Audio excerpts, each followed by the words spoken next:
Entre le gain et la perte. Extrait de Maître Sing Yun. Dans la vie, nous passons beaucoup de temps à nous soucier du gain et de la perte.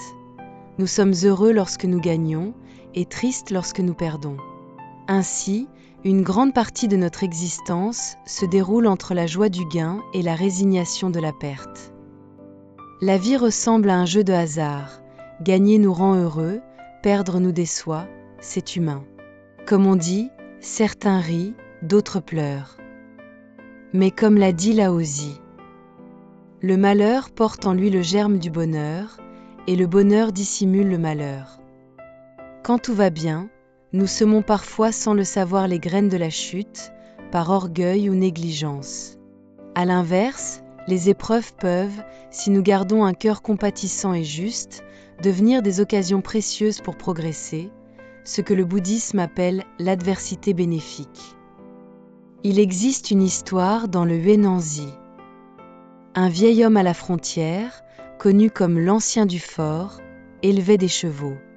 Un jour, sa jument disparut et il fut très affligé. Mais quelques jours plus tard, non seulement la jument revint, mais elle ramena avec elle un magnifique étalon.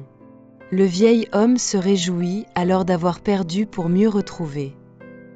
Peu après, son fils unique monta le nouvel étalon.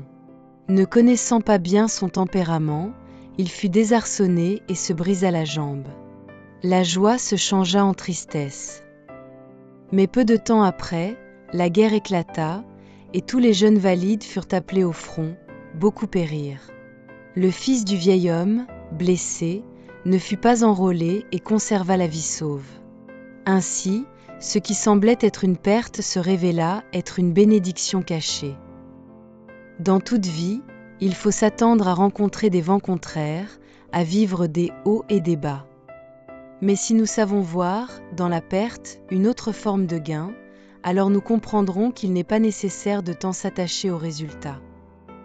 Perdre une opportunité, ce n'est pas perdre toute sa chance.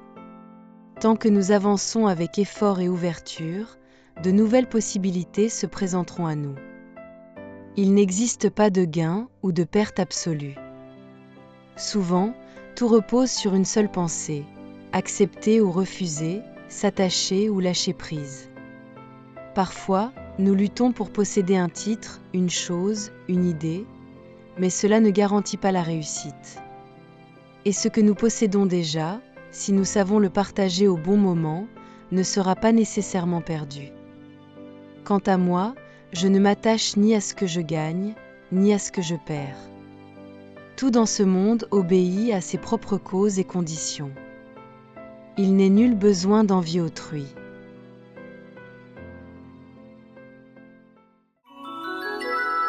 Puissent les mérites ainsi accumulés orner la terre pure du Bouddha. Puisse-t-il rendre hommage aux 4 bienfaits majeurs d'en haut et soulager les souffrances des êtres des 3 voies d'en bas. Que tous ceux qui entendent ou voient ces paroles éveillent en eux l'esprit d'éveil, et qu'en achevant ce corps de rétribution, nous renaîtrons ensemble dans la terre pure d'Amityofo.